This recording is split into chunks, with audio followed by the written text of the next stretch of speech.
As I believe I made mention of in the beginning videos of this series, um, we're looking for clues right now as to the time frame of this setting. You know, the time frame of the location. Presumably somewhere in the Americas, in North America. Like this definitely looks like some Appalachian kind of territory. Although I suppose it could be elsewhere. It could be, it could be Eastern Europe, pine forest and such. But we're assuming it's North America. Obviously, 20th century for sure, just due to the kind of technology that we're seeing around us. But we're not really sure when it is. You know, is it the 70s? Is it the 80s? Is it modern day? Is this 2015? Certainly looks to be abandoned. Seems pretty well communicated. This old railway station. I could keep on following the tracks. I'm also very curious what was off in the woods over there that we might have missed.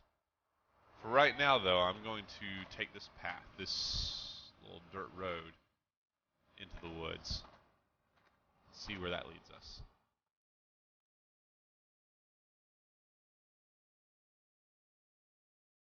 Run parallel to the tracks for a good bit of the ways.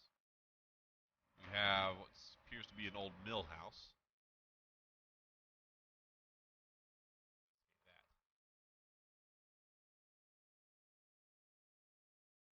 No trains have been through here for a long time.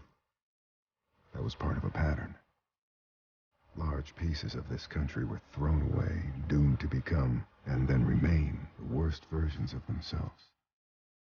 Beneath all that rot, dark things grow.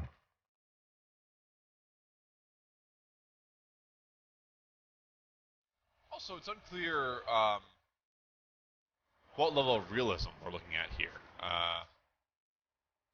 And it reminds me a lot, actually, of the first season of Millennium. I'm not sure if anybody remembers that show. Millennium was created by X-Files creator Chris Carter.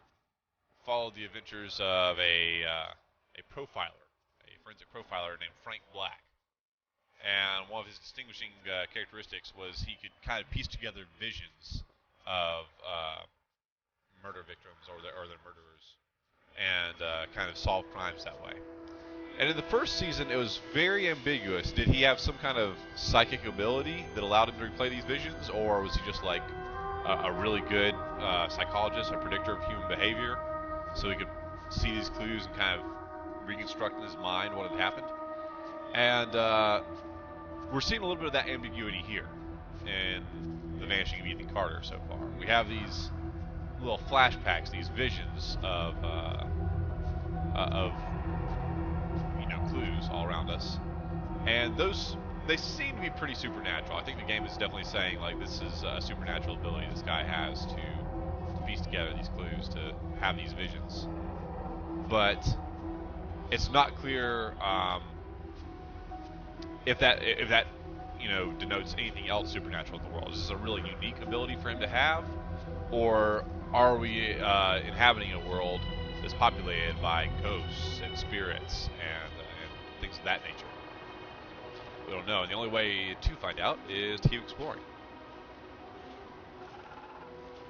Now, again, I'm not finding any clues out here in the woods, but I really appreciate that the developers have put all this effort into creating such an authentic environment for us to explore, even when we don't find anything out here. Again, I think it's really important that we see that depth to the world. And it's interesting to note, actually, that like I'm really praising the fact that that so much of this world is superfluous. You know, it's just forest for the sake of being a forest, just for the sake of having something for you to explore.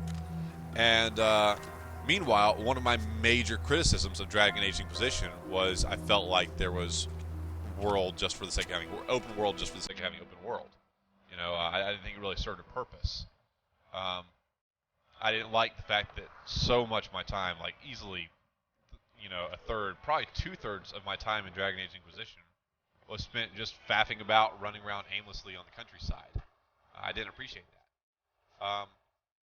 Because, and I think the distinction between a case like Dragon Age Inquisition versus the Vanishing of Ethan Carter here is the worlds, as I said, just felt like they were there to be there for their own sake. I didn't feel like there was any part of the story that was trying to reveal to me through that. Here, I'm getting a different impression. You know, every bit of this forest we explore tells us a little bit about the particular part of the country that we're in. It tells us about, as the voiceover just said, the fact that we can see it's been abandoned, that the trains haven't come through here in a very long time. This is kind of a place forgotten by time, and the world is supporting that we're seeing.